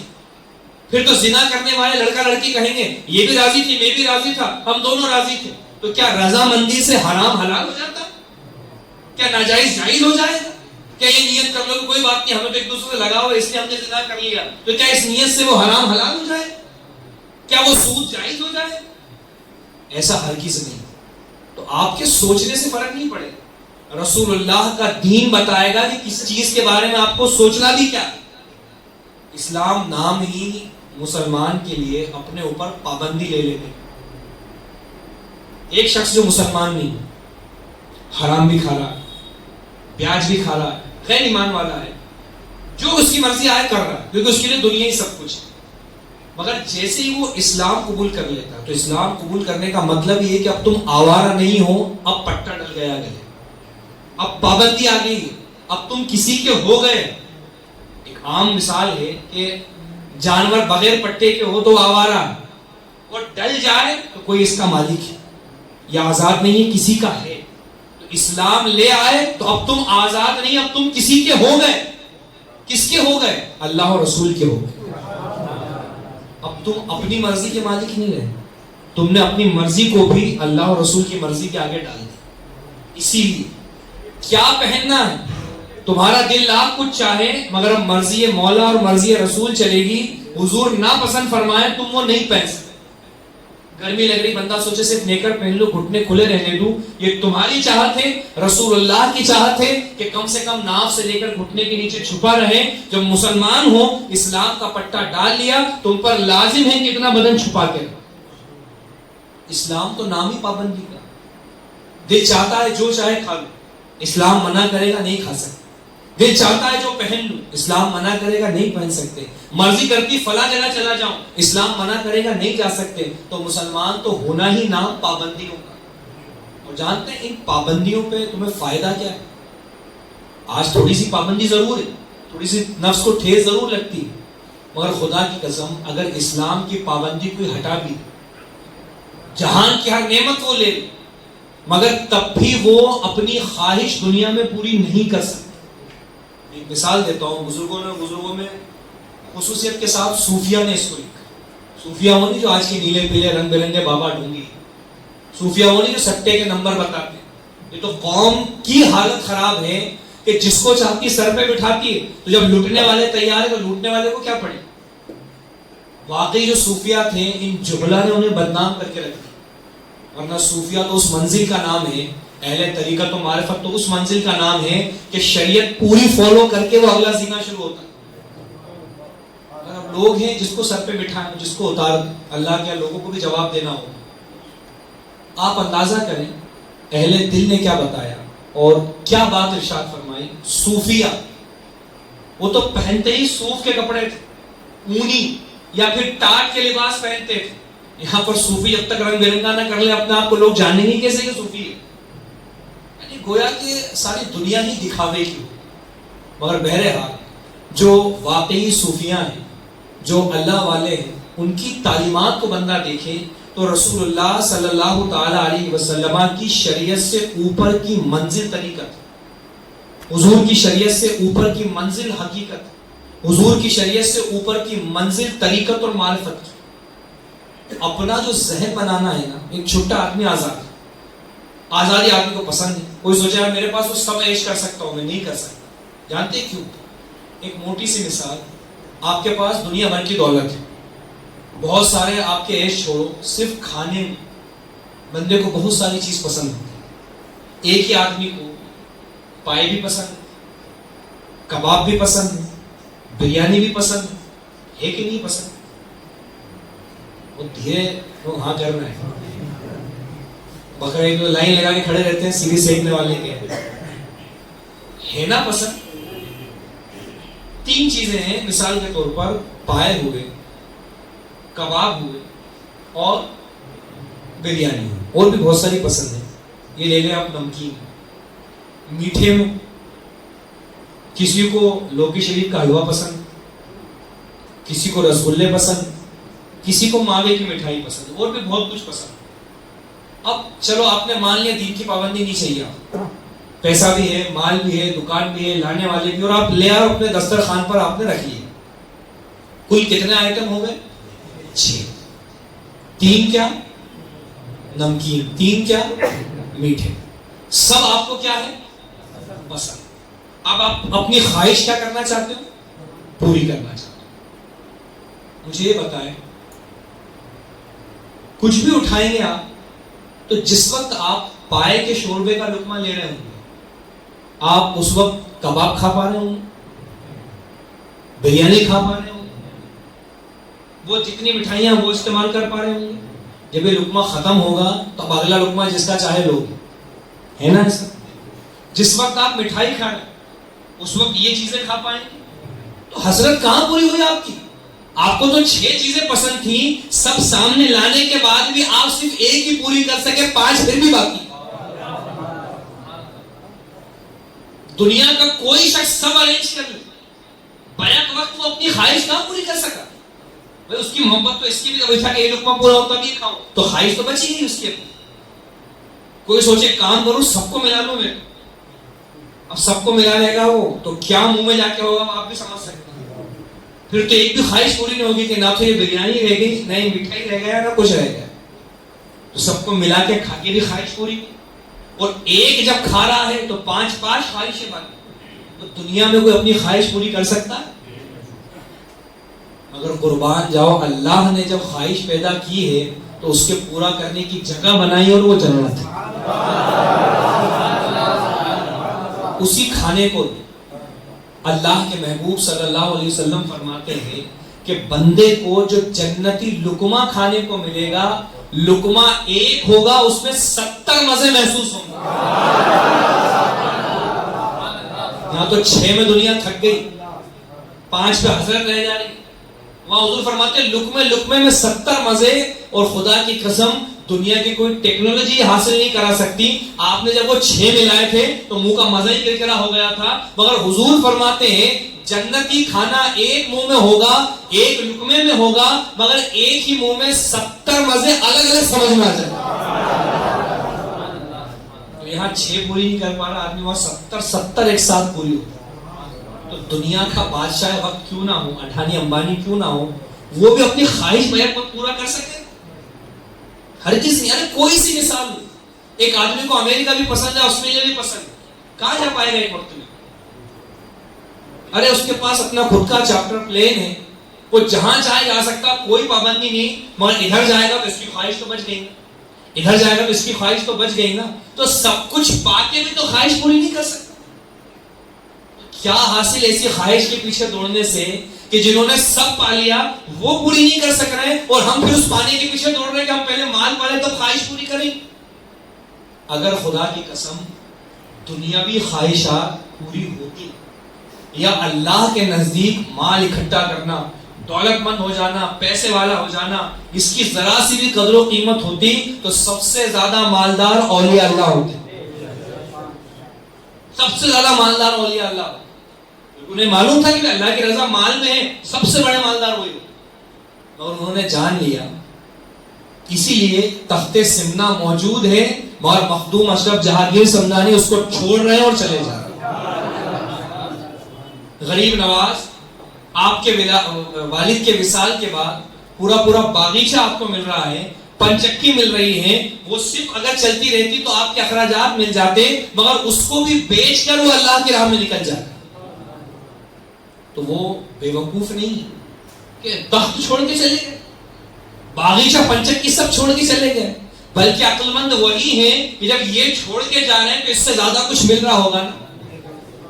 اور ہم ان کے ماننے والے کہلا کر وہ جہاں گئے ادھر تو دیکھنا نہیں چاہتے، اور جسے چھوڑ کے گئے اسی کے پیچھے لگ گئے ہوئے. یہی خواہشات نفس. مسلمان کو تو یہ چاہیے کہ اپنے نظریے میں بھی اور اپنے عمل میں بھی دو ٹک ایک ہی نسبت کو دیکھے کہ میرے آقا کس سے راضی. پھر لوگ کیا کہیں گے، کون کیا کہے گا، کون ساتھ دیتا ہے نہیں دیتا ہے، کون بدگمانی خوشگمانی کرے گا، بندہ اس سے بے پرواہ ہو جائے. کیوں؟ کیونکہ بزرگوں نے فرمایا ساری دنیا کے لوگ اگر کسی ایک بندے کے گلے میں عزتوں کے ہار ڈالیں، کندھے پر لے لے کے گھومیں، اس سے اس بندے کی آخرت کا کوئی فائدہ نہیں. لوگ کسی کی تعریف کریں اس سے اس کی آخرت کا کیا فائدہ؟ اور کسی بندے کے گلے میں لوگ ذلت کے ہار ڈالیں، بدنام کریں، برائیاں کریں، اس سے اس کی آخرت کا ذرہ برابر نقصان ہے. تو بندے کی نظر آخرت کی طرف ہے. یہ جو امام علی مقام رضی اللہ تعالیٰ عنہ کا مبارک مہینہ ہے، اس میں اپنے جذبات کو اپنی مرضی سے نہیں نکالنا، بلکہ جن کی محبت میں ہم جذبات نکال رہے ہیں ان کی مرضی سے نکالیں. ان کی مرضی کیا ہے؟ ان کی مرضی خالص یہ ہے کہ جس میں میرے نانا جان راضی اس میں حسین راضی، اور جس سے وہ ناراض اس سے حسین ناراض. نانا جان کس سے راضی؟ رسول اللہ کے دین پہ چل. کس سے ناراض ہے؟ دین کی مخالفت پر. تو نہ بدن سے کرو نہ نظریے سے کرو. آج جو بازار کھلے ہوئے ہیں بدنی اعتبار سے بھی دنیا بھر کی مخالفت ہے. یہ بدنی تو ہے ہمارے، ڈھول بجے گا بلانے کی ضرورت نہیں، بھیڑ اکٹھی ہو جائے گی، گھوڑے لے لے کے بھاگیں گے، بھیڑ اکٹھی ہو جائے گی. یا آپ اپنے بدن سے مخالفت امام حسین کرو، نظریے سے بھائی ہم تو منت مان کے ایسا کرتے ہیں، ہمارے تو فلاں کام ہوتے ہیں اس لیے ایسا کرتے ہیں. تو مانو منت، منع نہیں، جائز ہے. منت شرعی بھی ہوتی ہے، اللہ کی بارگاہ میں میرا کام ہی ہو جائے گا تو روزے رکھوں گا، یہ شرعی منت ہے. میرا یہ کام ہو جائے گا تو میں اتنی نمازیں پڑھوں گا، یہ شرعی منت ہے. عرفی منت ماننی ہے، اللہ کے نیک بندوں سے مدد چاہنی ہے، وہ بھی مان سکتے ہو. میرا فلاں کام ہو جائے گا سرکار غوث پاک کی نیاز دلاؤں گا، میرا فلاں کام ہو جائے گا، میرا بیمار صحیح ہو جائے گا، غریب نواز رضی اللہ تعالیٰ کی نسبت سے یہ کام کروں گا، بالکل جائز ہے. مگر وہ چوکی دھلنا وہ کہیں سے بھی دونوں منتوں میں سے نہیں، وہ مہندی کے چھاپے دونوں میں سے کہیں نہیں، وہ بچوں کو گھوڑے کے نیچے سے نکالنا وہ دونوں میں سے کہیں بھی نہیں. وہ صرف آپ کی ذہنی خرافات. تو ہمیں کام تو وہ کرنا ہے نا جس سے ہمارے آقا راضی ہو. ذہنی ہی خرابیوں ابھی دور حاضرہ میں ہم مسلسل دیکھ رہے ہیں. آج سے 2-3 سال پہلے بھی اپنے ہی شہر میں کاکتی پورہ وغیرہ کے علاقے میں پہلے ہی چلا تھا شیعہ سنی بھائی بھائی. ہم نے باقاعدہ اس پر رد کیے، بڑے بڑے پروگرامات کیے، جو لوگ جانتے ہیں انہیں معلوم. ہم نے ایک ہی بات کہی کہ بھائی جب یہ دونوں بھائی بھائی تو پھر تجھے شیعہ بننے کی ضرورت ہی کیا پڑی؟ سنی بن جاتا. رہوں گا شیعہ، رہوں گا ویسے ہی، اور آپ اور ہم بھائی بھائی، پھر بنا ہی کیوں ہی؟ پھر سنی رہتا تو آٹومیٹک بھائی بھائی. ابھی ایک پھر دیکھا، کیونکہ اہل سنت کے لوگ اپنے آپ کو اتنا آزاد رکھتے ہیں کہ بھائی غیر مقلد بننا ہے بن جائیں، بدعقیدہ بننا ہے بن جائیں، کہیں بھی چلے جاتے. تو پھر لوگوں نے ہائی جیک یوں شروع کیا کہ بھائی محرم آ گئے، اب ہم تو حضرت علی رضی اللہ تعالیٰ کی فضیلت میں عید غدیر بنائیں. لوگوں نے کہا بڑی اچھی بات ہے، کیا تھا؟ من کنت مولا فعلی مولا. الحمدللہ سنی جذبات رکھتا ہے، مولا علی سے کس سنی کو محبت نہیں بلکہ سنی ہی کو محبت ہوتی ہے، کیونکہ سنی ہی کو ابو بکر عمر سے بھی محبت ہوتی ہے. تو ہم تو دعویٰ بھی رکھتے ہیں علی کی محبت کا، اور ابو بکر و عمر کی محبت سے دلیل بھی رکھتے ہیں اس. اور اب کیا ہوا؟ یہ کانسیپٹ آنے سے اب لوگ ہی سوال کرتے ہیں بھائی کیا دقت ہے، کیا خرابی ہے؟ من کنت مولا حضور نے فرمایا منا لے تو کیا ہے؟ پھر وہی آپ اپنی عقل سے چلے. یہ اگر منائی جانے والی چیز ہوتی تو جو علماء مسلسل صدیوں سے آپ کو عید میلاد النبی کی دلیل دے رہے ہیں، کیا وہ اس کی بات نہیں کرتے؟ ارے عوام کیا جانتی ہے؟ علماء ہی نہ بتاتے ہیں اسے کہ کون سی چیز خوشی ہے اور کون سی چیز غم ہے. محرم الحرام شریف میں 21 محرم کو یوم علی علماء ہی تو منواتے ہیں، شہادت علی علماء کے ہیں تو بیان ہوتی ہے. بے شک حضرت علی ہمارے مولا ہیں، مولا مانا دوست، ہر ایمان والے کے علی دوست ہے. مگر وہ لوگ جو ابو بکر و عمر سے بغض رکھے اور وہ نام علی لے کے کچھ کریں اور پھر بندہ ان کے نام فریب میں آ جائے، تو آج وہ عید غدیر کہہ کے تمہیں بلا رہے ہیں، تم کہ ہم تو بھی علی کی محبت میں جا رہے ہیں، وہ ان کا جانے ہمارا جانے، تو کل وہ لوگ پھر ایک قدم آگے بڑھا کے ماتم میں بھی جائیں، وہ ان کے نظریے میں ہم تو علی کی محبت میں ایسا کر رہے ہیں. یہی تو گمراہیت کا پھاٹک ہوتا ہے، یہی تو دانا ڈلتا ہے جس میں شکار پھنستا ہے. جب ہمارے یہاں کیا ہم عید غدیر نہیں کریں گے تو ہم عاشق علی نہیں؟ یہ تو پھر اسی طرح سے ہو گیا جیسے دور حاضرہ میں بعض حکومتیں پریشر کرتی، فلاں نعرہ لگاؤ تو تم دیش واسی، فلانی چیز بلند کرو تب تم وطن کے محبت کرنے والے. تو ہمیں تم سے سرٹیفکیٹ چاہیے تو ہم وطن سے محبت کرنے والے. ہمارے آقا صلی اللہ علیہ وسلم کے مبارک دین میں اپنے وطن سے محبت ہے، ہمیں تمہارے سرٹیفکیٹ کی ضرورت نہیں ہے. تو الحمدللہ ہر سنی کو علی سے محبت ہے، عید غدیر محبت کی دلیل بنانے کی ضرورت نہیں ہے. یہ آج کم ہے، مگر ہم جس طرح سے اندازہ کر رہے ہیں دن بدن یہ چیزیں بڑھیں، اور وہ عوام جو علماء سے جڑی ہوئی نہیں، میکسیمم وہی عوام بھٹکتی، وہی عوام سب سے پہلے فتنوں کا شکار ہوتی، وہی عوام باباؤں کے گھر آباد کرتی، وہی عوام سب سے پہلے جھولا چھاپ کے جھولے میں جاتی جو علماء سے. اور اسی لیے ہر باطل پہلے عالم سے دور کرتا، جب اس سے دور ہو گیا تو حفاظت سے نکل گیا، اب تو جیسے چاہو لے جا کے مارو. حالانکہ وہ یہ نہ سمجھ لے کہ ہم اپنے آپ سے جوڑنا چاہتے ہیں، نہ، ہم تو کچھ ہے ہی نہیں، ہم تو پھر یہی کہتے ہیں تیری نسبت سے توقیر میری ہو. کیوں؟ کیونکہ میرے آقا نے فرمایا ہر شخص کے لیے، مجھے چھوڑو اپنے آقا کے ارشاد کو سنو، حضور نے ہر شخص کے لیے فرمایا اغدو عالمن، صبح تم سب اس حال میں کرو کہ تم سب عالم دین بن جاؤ. یہ ہماری بحث نہیں، ہر امتی سے رسول اللہ نے اس بات کو پسند فرمایا کہ عالم دین بن جائے. مگر حضور نبی رحمت ہے، جانتے کہ ہر شخص بن نہیں پائے گا، اپنے کام دھندے کو چھوڑ کر لگ نہیں پائے گا، تو حضور نے آگے پھر رحمت کا ارشاد فرما دیا، اچھا عالم نہیں بن سکتے، متعلم، طالب علم بن جاؤ، علم حاصل کرنے والے بن جاؤ. حضور جان رہے ہیں کہ امت ایسی ہے کہ ہر شخص طالب علم بھی نہیں بن پائے. پھر زبان رحمت اور کھلتی ہے اور آسانی دیتی ہے، عالم نہیں بن سکتے، طالب علم نہیں بن سکتے، تو حضور فرماتے ہیں علماء کے پاس آنے جانے والے ان سے مسائل سیکھنے والے بن جاتے. اور حضور اتنے مہربان ہیں امت پر کہ اللہ کے محبوب جانتے ہیں کہ بعض یہ بھی فالو نہیں کر سکتے. اخیر درجہ پہ رسول اللہ نے فرمایا کہ تو عالم بھی نہیں بن سکا، تو طالب علم بھی نہیں بن سکا، تجھے اتنی بھی فرصت نہیں ملی کہ علماء کے پاس آئے جائیں مسائل پیچھے، تو جہاں ہے وہیں رہ کر کم سے کم لاسٹ درجہ یہ ہے کہ عالم سے محبت کرو. اس میں کسی کی قید نہیں، جو بھی اسلام کا کلمہ پڑھ چکا، یہ حضور کا ارشاد سب سے.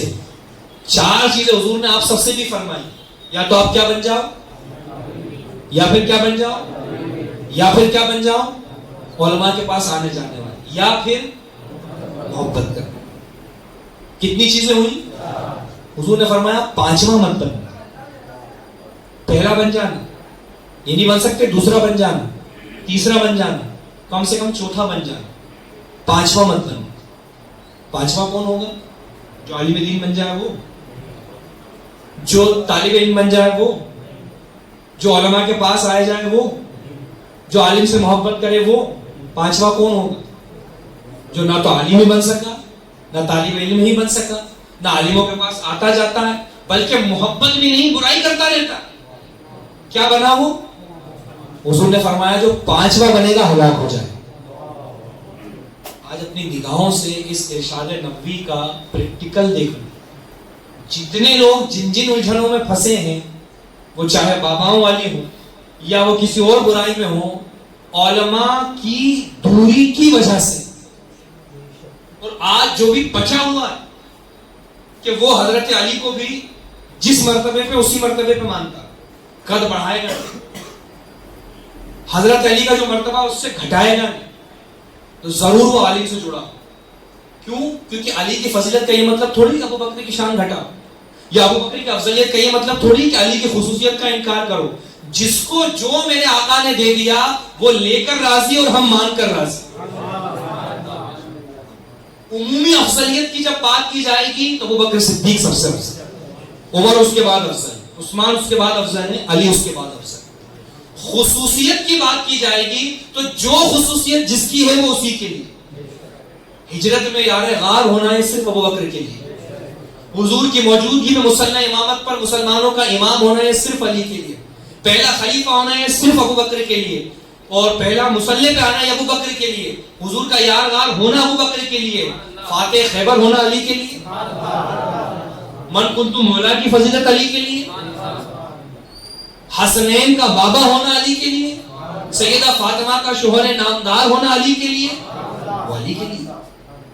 مسلمان اسلام اور کفر میں فرق کرنے والا فاروق اعظم عمر کے لیے, یہ کسی اور کے لیے. ذوالنورین ہونا, نبی کونین کی دو شہزادیوں کا شوہر ہونا, یہ عثمان کے لیے. جنتی جوانوں کا سردار ہونا یہ حسن و حسین کے لیے. جنتی عورتوں کا سردار ہونا یہ حضرت فاطمہ کے لیے. جس کی جو فضیلت ہے الحمدللہ سب کے قائل. مگر اب یہ کہنا کہ نہیں علی ابو بکر سے افضل ہے, یہ زیادتی. یہ کہنا علی خلیفہ تھا ابو بکر نے غصب کر لیا, یہ زیادتی. جو ایسا کرے گا پھر وہ کسی کا بھی محبت کرنے والا نہیں, وہ اپنے دماغی محبت میں مبتلا. یاد رکھیں مسلمانوں, اپنے بدن پر بھی رسول اللہ کے دین کے مسائل جاری رکھیں, اور اپنی سوچ پر بھی. اسی چیز کو لے کر سوچ کے حوالے سے ایک بات آخری ذکر کر دوں. کبھی کبھی جب کنڈے آتے ہیں یا یہ ماہ محرم آتے ہیں یا کوئی اور بات آتی ہے یا امیر معاویہ کی بات آتی ہے تو کچھ لوگ کیا ہے بڑے گندے لفظ امیر معاویہ کے لیے استعمال کرتے ہیں. کوئی حوالہ دیتا ہے جنگ جمل کا, کوئی حوالہ دیتا ہے جنگ صفین کا. اور اسی لیے علماء نے فرمایا, بلکہ اولیاء نے فرمایا, غلط لوگوں کی بات مت سنو, کیونکہ صرف سننا یہ تمہیں ایسا تباہ کر دے گا تمہیں بھی نہیں مان. جانتے ہیں کیسے؟ وہ جو اغوا کرتے ہیں نا, آدمی آپ سے پہلے پوچھے گا یہ بتاؤ جو حسین سے محبت کریں, ان کے بابا سے محبت کریں, وہ رسول اللہ کا دوست ہے کہ نہیں؟ آپ کیا کہو گے؟ بالکل. یہ بتاؤ جو علی کا دل دکھا دے, فاطمہ کا دل دکھا دے, اس نے حضور کا دل دکھایا کہ نہیں دکھایا؟ آپ کیا بولو گے؟ دکھایا. یہ بتاؤ جس نے حسین پر تیر چلا اس نے حضور کا دل دکھایا کہ نہیں دکھایا؟ تو کیا آپ اس سے محبت کرو گے؟ یہ پورا ایک بوتل میں اتارنا ہوتا ہے, پورا ایک اس کو بولتے ہیں کہ برتن میں پورے اتارنا ہے کہ آپ کا دماغ پورا ڈوب جائے اس بار. پھر بولو اچھا اتنی بڑی بڑی باتیں کر رہا ہے تو, جیسے میں ابھی اس کے بعد کی بات آپ کو کنٹینیو کر دوں, اتنی بڑی بڑی باتیں کر رہے ہو تو امیر معاویہ وہی تو ہے جس نے علی سے جنگ کی, پھر کیسے تم امیر معاویہ سے محبت کرتے ہو؟ پھر بندے کو بوتل میں تو اتار چکا, آپ ذہن جلدی اوپر جا کے ہی سوچے, کیونکہ وہ ذہن سازی کر چکا. اس کو بولتے ہیں نا ذہن سازی کرنا, دماغ بنا دینا, پہلے اتنا تو اتار دیا, اب فوراً اسی لیول پہ سوچو گے یار ابھی تو میں کہہ رہا تھا جس نے حسین پہ تیر چلا ہے تو حضور ناراض, اور جب امیر معاویہ کی طرف سے علی پہ تیر چلے تو پھر حضور کیوں ناراض نہیں ہوں گے؟ پھر وہ آدمی بول دیں گے ارے یہی تو تمہاری سنیت ہے, یہی تو تمہارا حال ہے, اس لیے ہم بولتے ہیں تم کچے پکے ہو, تم سچے عاشق نہیں ہو, ہم عاشق ہے, وہ بول کے نکل گیا, آپ کو شبہے کے دلدل میں ڈال گیا. اگر آپ علماء سے نہیں جڑو, بندہ الجھا رہے, پھر شیطان تو لگا ہی ہے, وہ تو رگوں میں خون کی طرح سے دوڑ رہا, وہ آپ کے ذہن کو پکا کر دے گا. اب تک آپ اگر تعریف کر رہے ہوگے تو چپ ہو جاؤ, یا برائی نہیں کر رہے ہوگے تو برائی کی طرف آ جاؤ. اس کا ایک تیر چل گیا, پھر اگلا چلے گا, پھر تیسرا چلے گا, پھر آپ کہو گے اس کا جواب کیا ہو؟ تو ہم کہیں گے تیری نسبت سے ہے توقیر میری لوگوں. حضرت علی بھی علی اس لیے ہے کہ رسول اللہ کی نسبت, تو حضرت معاویہ بھی معاویہ اس لیے ہے کہ رسول اللہ کی نسبت. ہم ان کو نہیں دیکھیں گے, بلکہ ان دونوں حضرات نے جس آقا کی اتباع کا حکم دیا ہم ان کو دیکھیں گے. میرے آقا نے جب فرما دیا میرے صحابہ میں جس کسی کا ذکر کرو خیر کے ساتھ کرو, تو ہم نے جان لیا کہ میرے معاویہ بھی صحابی ہیں, جب ان کا بھی ذکر ہوگا تو خیر کے ساتھ. اب ہم اس لیے نہیں کہ کس نے کیا کی, اس لیے کہ میرے آقا نے فرمایا میرے صحابی کا ذکر کرنا خیر کے ساتھ کرنا, خیر کے ساتھ ہی کرنا. میرے آقا صلی اللہ تعالی علیہ وسلم نے فرما دی علی کے بارے میں، انا مدینۃ العلم وعلی بابوہا، میں علم کا دروازہ ہوں، علی میں علم کا شہر ہوں، علی اس کے دروازہ ہے، تو ہم کہیں گے کہ علی کا علم حضرت معاویہ سے زیادہ۔ جنگ جو ہوئی پھر کیا معاملہ رہا؟ تو ہمارے آقا اعلیٰ حضرت نے فیصلہ کر دیا، حق بدست حیدر کر رہا۔ تو بھائی علم تو علی کا ہی تھا، مگر امیر معاویہ بھی ہمارے سردار، نہ ہم ان کی شان گھٹائیں نہ ان کی شان گھٹائیں۔ کیوں؟ کیونکہ نہ تو ہم کسی کو شان والا بنا سکتے ہیں، نہ کسی کی شان گھٹا سکتے ہیں، جس کو جو شان ملی تیری نسبت سے۔ جب حضور نے اپنی نسبت صحابیت عطا کر دی تو اب امت پر لازم ہو گیا کہ جس کسی صحابی کا ذکر کرے خیر کے ساتھ۔ رہ گئی یہ بات کہ جو ان کے درمیان مشاجرات، جنگ جمل اور جنگ صفین میں مختصر سی اس کی آپ کو تشریح کر دوں۔ جمل کہتے ہیں اونٹ کو، اس کو کہتے ہیں، اور یہ جنگ ماں عائشہ صدیقہ رضی اللہ تعالیٰ عنہ اور حضرت علی کے لشکر کے درمیان ہوئی۔ تفصیل بہت ایک موٹے طور پر یوں سمجھ لیں کہ جس وقت عثمان غنی مدینے میں شہید کر دیے گئے تھے اور لوگ مطالبہ کر رہے تھے علی قاتلوں سے بدلہ لو، مولا علی جو اپنے اجتہاد سے اپنے علم سے حالات دیکھ رہے تھے کہ ابھی اگر ان بلوائیوں کو سوائیوں کو پکڑنا شروع کریں گے تو ایک اور جتھا کھڑا ہو جائے گا اور بہت زیادہ حالات بگڑ جائیں گے۔ تو حضرت علی وقت کے منتظر تھے، ان کی حکمت ایک اسپیس چاہتی تھی، ایک تقاضا کرتی تھی کہ ابھی اتنی جلدی قصاص نہیں لیا جا سکے۔ اندر کے جو سوائی لوگ تھے، جو یہودی تھے اور چاہتے تھے کہ مسلمانوں کا شیرازہ بکھرے، یہ لوگ الگ الگ جگہ جا کر یہ بات کرتے علی بدلہ ہی نہیں لینا عثمان۔ علی تو چاہتے تھے کہ اچھا عثمان گئے تو میں خلیفہ بن جاؤں، تو یہ زہر ادھر پھیلا رہے ہیں، ادھر علی سے مطالبہ کر رہے ہیں اور ایک الگ طرح کا ماحول پیدا کر رہے ہیں۔ حضرت زبیر، حضرت طلحہ رضی اللہ تعالیٰ عنہ نے دیکھا کہ حضرت علی اس وقت میں پریشان ہیں، وہ نہ تو بدلہ لے سک رہے نہ ان مطالبوں پر کچھ کر سک رہے، تو مولا علی کی مدد کی نیت سے یہ حضرات مکہ شریف میں حضرت ماں عائشہ صدیقہ کے پاس پہنچے اور ان سے سارے حالات عرض کیے۔ ماں عائشہ صدیقہ نے بھی رضامندی کا اظہار کیا کہ نہیں، ہم مل کر اور لشکر جمع کر کے علی کا ساتھ دیں۔ یہ قافلہ تو اس کار خیر کے لیے چلا، ادھر بلوائیوں نے یہاں کیا اڑا دی کہ زبیر اور طلحہ نے تو آپ کی بیعت توڑ دی اور وہ تو لشکر جمع کر کے آپ پہ حملہ کرنے آئے۔ حالانکہ یہ منظر کیا تھا؟ علی کا ساتھ دینے کے لیے، اور پروپیگنڈا کیا چلا دیا کہ آپ سے لڑنے آ رہا۔ حضرت علی بھی نہیں چاہتے تھے مدینے میں قریظی، اور چونکہ آپ اس چیز کو ہمیشہ جان رکھنا، لوگ ان باتوں کو جلدی سمجھ نہیں پاتے، آپ انٹرنیٹ کے زمانے میں ہوں تو سب آن لائن اور سب ویڈیو کر کے دیکھا جا سکتا ہے۔ اس زمانے کو تصور کریں جب لائٹ بھی نہیں تھی، رات کے اندھیرے میں جس نے چراغ روشن کر لیا وہ تو دیکھ پائے گا، ورنہ دیکھ بھی نہیں پائے۔ ایک دوسرے کے پاس ذرائع بھیجنے کے، اونٹ کے ذریعے آدمی کو خط لکھ کے بھیجا جاتا تھا، انتقال آج ہوا ہے تو کئی دن بعد اطلاعیں پہنچتی، یہ اس زمانے کی بات۔ اور جو صفوں میں گھسے ہوئے ہیں وہ مسلم نما بن کے، چہروں پر داڑیاں ہیں، علی علی کہتے نہیں تھکتے، وہی شیعہ ذہنیت کے اور رافضی خارجی ذہنیت کے دونوں طرف پھنسے ہوئے، اور چہرے پہ تو کسی کے لکھا نہیں ہوتا کون صحیح ہے کون غلط ہے، ہر ایک اپنے آپ کو عاشق کا اظہار کر رہا ہے۔ اس طور پر وہاں مولا علی کی طرف بھڑکایا کہ یہ جنگ کرنے آنا، تو علی نے کہا مدینے میں جنگ نہیں کرنی، باہر نکلا جنگ۔ ادھر سے یہ نکلے بصرہ کے لیے، ادھر سے ماں عائشہ صدیقہ نکلی، اچانک دونوں لشکر آمنے سامنے۔ ماں عائشہ علی کو دیکھ کر خوش ہو، مولا علی کی ماں ہے، علی ان کو دیکھ کر خوش ہو، یہ تو محبت والے گھرانے۔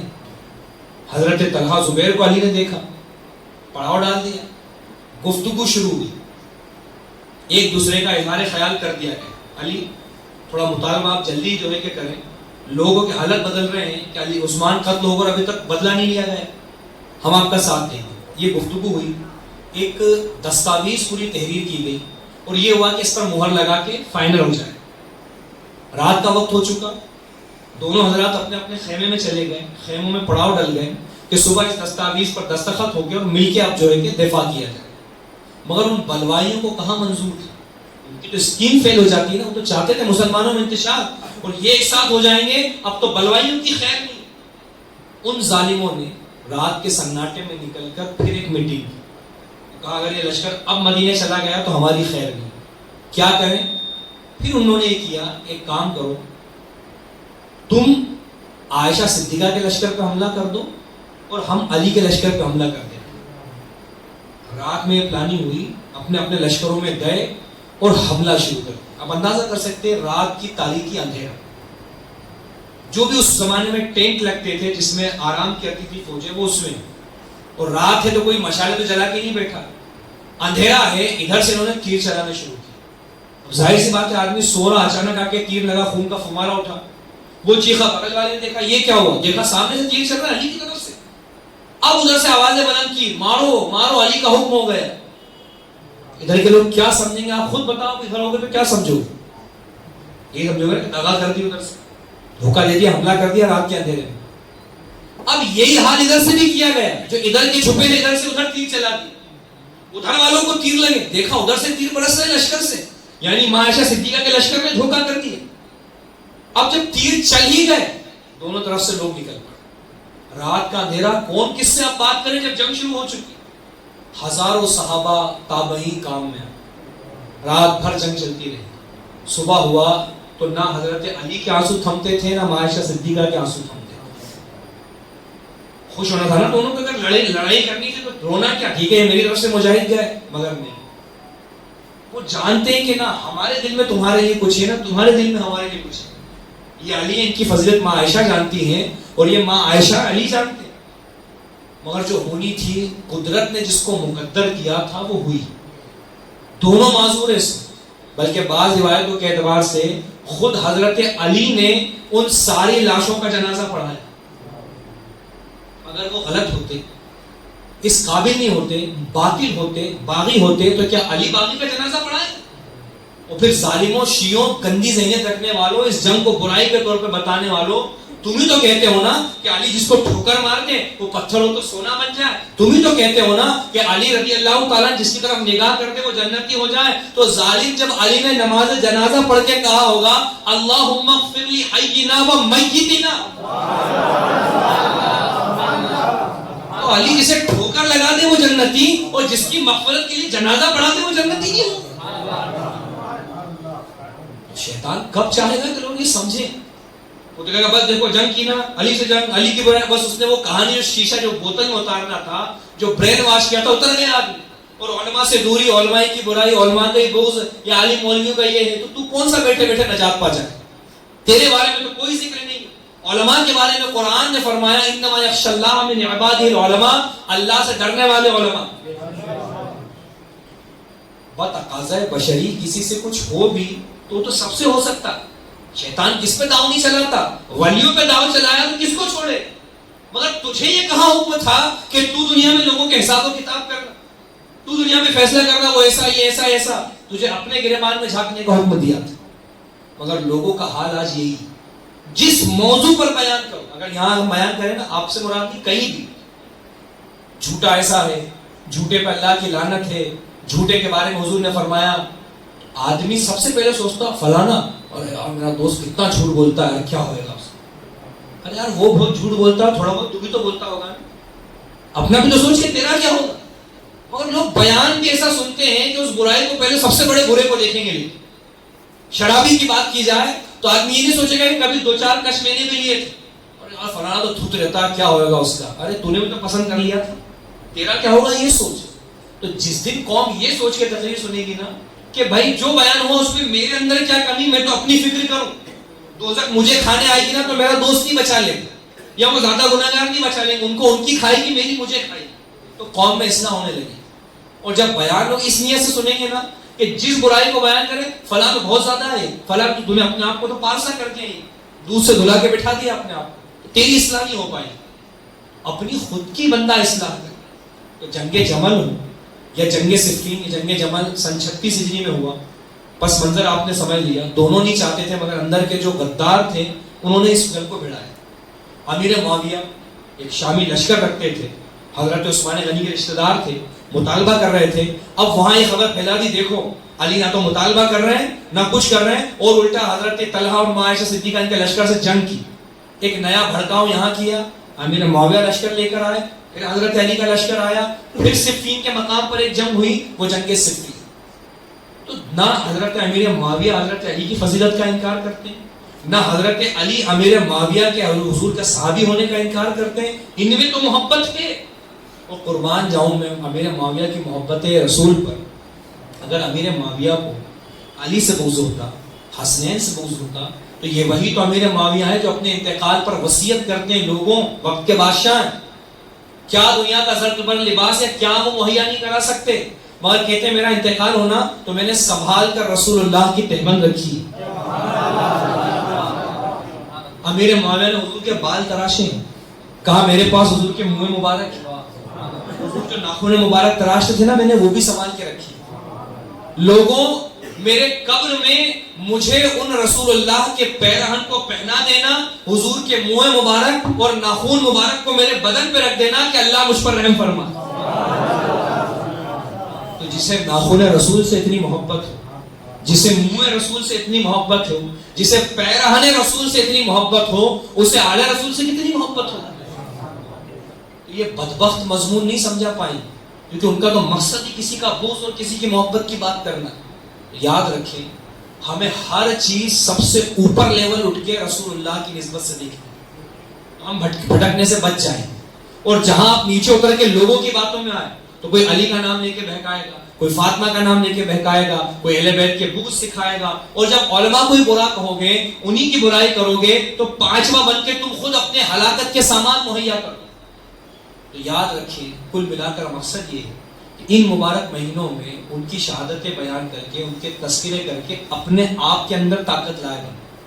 کیا طاقت لائے کہ آخر میرا آقا امام حسین نے گھر لٹا دیا نا تو میرا بھی حق پہ رہتے ہوئے کچھ لٹ جائے گا تو کوئی پرواہ نہیں.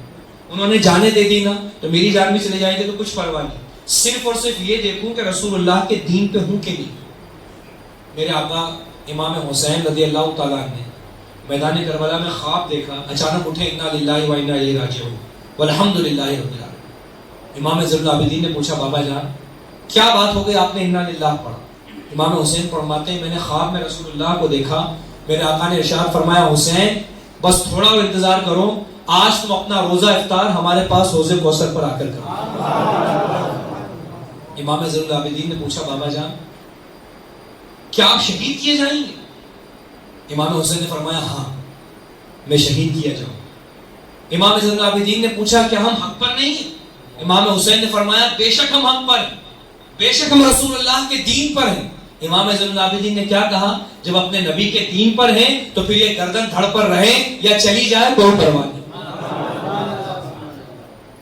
واقعہ کربلا اور محرم کے آنے سے ہمیں یہ جذبہ آنا چاہیے کہ لوگ ہمارے موافق مخالف ہوتے ہیں، اس سے بحث نہیں ہے، دنیا زمانہ کیا کہے گا اس سے بحث نہیں ہے، ہم رسول اللہ کے دین پہ ہیں کہ نہیں.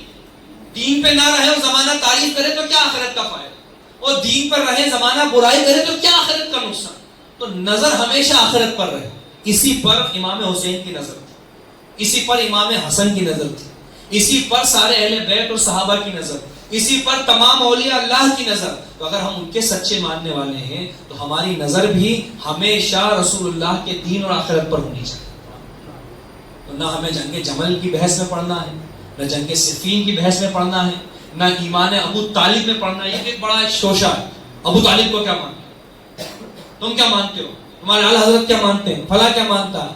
ارے بے وقوف، ابو طالب کا معاملہ اللہ کے سپرد ہے. ابو طالب جنت میں جائے یا دوزخ میں جائے تجھے کیا فرق پڑے گا اس سے؟ تو اپنی بات کرنا، مگر قوم کو تو فتنے میں مبتلا کرنا، ایمان ابو طالب پر مناظرے مباحثے. ارے اس کی کیا ضرورت ہے؟ جس کا جو ہوگا ہوگا تو اپنی تو بات کر، تیرے اوپر کیا ہوگا، تو پابند ہے کہ نہیں. تو چاہے عید غدیر ہو، ایمان ابو طالب کا مسئلہ ہو، امیر معاویہ کی بات ہو، حضرت سفیان اور ہندا کی بات ہو، کسی بھی چیز میں ہم اپنے آپ کو ملوث نہیں کریں گے. کیونکہ بزرگوں نے فرمایا، آل رسول نے فرمایا، خود غوث پاک نے فرمایا کہ جو صحابہ کے درمیان مشاجرات ہوئے ہیں، جنگ ہوئی ہے، اس میں بحث کرنا، اس میں پڑھنا جائز نہیں. جب انہوں نے منع کر دیا تو عقل مند ہوئی ہے، ان کا ماننے والا وہی جو باز رہے. اور انہوں نے کیا چاہا، ان کی چاہت میں ایک بات اور میں نے ابھی جہاں بیان تھا وہاں بھی عرض کی کہ ایک تو ہم امام حسین کی محبت کا اظہار شربت بنا کے کرتے ہیں، لنگر کے ذریعے کرتے ہیں، 2 ڈیگ 5 ڈیگ گڈھا سے فٹافٹ چندہ ہو جاتا ہے اور سب ہو جاتا ہے انتظام. کھاتا کون ہے اس کو؟ میکسیمم جن لوگوں کو بڑھیا کھان پان مل رہا ہے وہی لوگ کھاتے ہیں. یہ کھچڑا نہیں بھی ملے گا تو آلریڈی گھر سے کھائے ہوئے ہوتے ہیں. مگر کبھی امام حسین کی محبت میں یوں کیا جائے کہ جس کو کچھ کھانے کو نہیں مل رہا اسے کھلا دیا جائے, اس کی طرف بھی پہل کی جائے. کیونکہ اگر صرف جائزہ لیں اندور شہر کا نا تو لاکھوں میں دیگیں ہوں گی جو اس ایک مہینے میں بن کے ختم ہو جاتی. تھوڑی بہت نہیں, لاکھوں میں بھی میں ایک انداز سے بول رہا ہوں, زیادہ بھی ہو سکتی. سب تو ایک دوسرے کو کھلا رہے ہیں. اب 10 لاکھ کی ایک دیگ بن رہی, 10 دیگ 1 لاکھ کی بن رہی, تو کیوں نہیں 5 دیگ روک لی جاتی کہ بھائی ٹھیک ہے لوگ کھائے نہیں اور جگہ بھی کھا لیں, اور یہ 5 دیگ سے 5 ایسے لوگوں کے یہاں پر کہ جن کے یہاں بیچاروں کے یہاں کچھ کھانے کو نہیں, وہ تمہاری قوم کے بھائی بہن ہیں, ان کے یہاں کھانا پہنچا دیا جاتا یا راشن پہنچا دیا جاتا کہ وہ 5 لوگ کم سے کم مہینے بھر امام عالی مقام کی محبت میں کھا لیں. تو یہ میں کوئی آپ کو اپنی مرضی سے نہیں کہہ رہا ہوں, خود امام حسین رضی اللہ تعالیٰ عنہ کے زمانے میں آپ کی اہلیہ نے خبر پہنچائی کہ جائیں میرے آقا کو خبر دے دیں کہ آج گھر میں بڑا اچھا کھانا بنا ہے اور خوشبو بھی ہم نے تیار کی ہے, اور امام اپنے ہم پلہ لوگوں کو لے کر آ جائے جو اس لیول کے ہیں, اور آئے اور وہ اچھا اچھا کھانا کھائے. امام حسین رضی اللہ تعالیٰ عنہ مسجد سے نکلے اور تمام غریبوں اور مسکینوں سے کہا چلو گھر پہ دعوت ہے. عام طور پر آل رسول صرف کھجور, ستو, جو اور سرید یہی استعمال کریں. بڑا اتفاق ہے کہ کبھی کوئی اسپیشل کھانا بن جائے, اور آج بنا تو امام حسین سارے غربا کو لے. کچھ عورتوں نے کہا پڑوس کی کہ اے امام حسین کی اہلیہ, یہ تو سب غریبوں مسکینوں کو لیا. اب گھر پہنچے نا, بھئی اہلیہ ہے ان کی, وہ چاہیے کم سے کم میرے شوہر کو اچھا ملے, ہوتا نا آدمی تھوڑا سا اٹھا کے رکھ لیتا. امام حسین جیسی گھر میں داخل ہوئے اپنی بیوی سے کہا تجھے اس حق کا واسطہ جو شوہر کا عورت پر اللہ نے رکھا ہے ایک دانہ بھی بچا کے مت رکھ. پورا کھانا جو لذیذ تھا نکلوایا, غریبوں کو کھلوایا, جو خوشبو تھی کپڑے بھی ادا کیے, خوشبو بھی لگائے اور غریبوں کو روانہ کیا. یہ خود حسین نے کیا. یہی امام حسین گھر میں نماز پڑھ رہے ہیں, نماز پڑھتے پڑھتے باہر سائل کی آواز ہے, مانگنے والی کی آواز ہے, سلام پھیر کر تشریف لے گئے, دیکھا خستہ حال, اپنے غلام کو بلایا, فرمایا کتنا مال ابھی میرے پاس, مال تو ویسے بھی وہ حضرات نہیں رکھتے, کہا صرف 200 درہم, وہ بھی آپ نے اپنے گھر والوں پہ خرچہ کرنے کے لیے مجھے بتا رکھا ہے کہ اس کو کیا لا کے دینا ہے, کیا کرنا ہے. فرمایا رک, ابھی میرے گھر والوں سے زیادہ اس کو ضرورت ہے. کیا فرمایا, میرے گھر والوں سے زیادہ ابھی اسے ضرورت ہے. 200 کے 200 ہی لیا, وہ 200 درہم لیے, اس کو دیے. دینے کے بعد اس سے معذرت کی کہ مانگنے والے سن, میرے پاس اس سے زیادہ نہیں, میں مجبور ہوں ورنہ میں اور مجھے دے دے. ایک ہمارا نظریہ دوستوں میں خوب اڑا لیں گے, رشتہ داروں میں خوب اڑا لیں گے. کوئی بستی کا غریب, کوئی الگ جگہ کا رہنے والا آدمی گزر رہا, کوئی توجہ نہیں, کیونکہ اب کوئی دوست تو رہتا نہیں وہاں پہ, کوئی رشتہ دار تو رہتا نہیں وہاں پہ. مگر تمہارے آقا امام حسین نے کیا بتایا, وہ مانگتا ان کا رشتہ دار تھوڑی تھا, وہ مانگنے والا وہ ضرورت مند ان کا دوست تھوڑی تھا کہ جو گھر والوں کا خرچ بھی اس کو دے دیا. تو امام حسین نے کیا درس دیا, میرے آقا کی رضا اس میں ہے, انما المؤمنون اخوہ, مومن مومن آپس میں بھائی. تو وہ میرا مومن بھائی اگر وہ حاجت مند ہے, میرے گھر والے کم حاجت مند ہیں, تو میں پہلے مومن ہونے کی حیثیت سے اس کی مدد کر دوں. ان ماہ مبارک میں اگر آپ اس طرح سے ڈیسائیڈ کر لو یار سب تو کر ہی رہے, ایک دوسرے کو کھلا ہی رہے, آنے والا دوست بھی ماشاءاللہ گھر سے اچھا, وہ خود بھی گھر میں کھاتا پیتا, بلانے والا بھی اچھا ہے, تو کیوں نہیں دونوں مل کے کسی تیسرے ایسے گھر کا انتخاب کر لیتے کہ جسے نہیں ملتا ہے تو جیسی محرم کا چاند ہو اس کا بھی دل خوش ہو جائے کہ امام کیا آپ کا مہینہ آیا کہ ہمارے گھر میں یوں ہی راشن آ جائے, ہمیں یوں ہی کھانے کو مل جائے. تو وہ تو لقمے پہ تمہیں دعا دیں گے, اور جتنا وہ کھائیں گے آپ اس سب کو امام علی مقام کی بارگاہ میں ایصال ثواب کریں. اللہ پاک جل شانہ کی بارگاہ میں دعا ہے کہ مولا ہماری بھی اس مختصر سی مجلس کو امام علی مقام اور اہل بیت کی محبت کرنے والوں کی فہرست میں شمار فرمائیں, اور جو واقعی محبت ہے افراط و تفریط سے بچتی ہوئی آقا کریم کی شریعت کی روشنی میں اللہ اس سچی محبت کا کرنے والا ہمیں بنائے, انہی کی محبت میں زندہ رکھے اور انہی کی محبت میں خاتمہ بالخیر عطا فرمائے. استغفر اللہ ربی من کل ذنب واتوب الیہ وما علینا الا البلاغ. السلام علیکم ورحمۃ اللہ وبرکاتہ. ایک دو سوال ہے.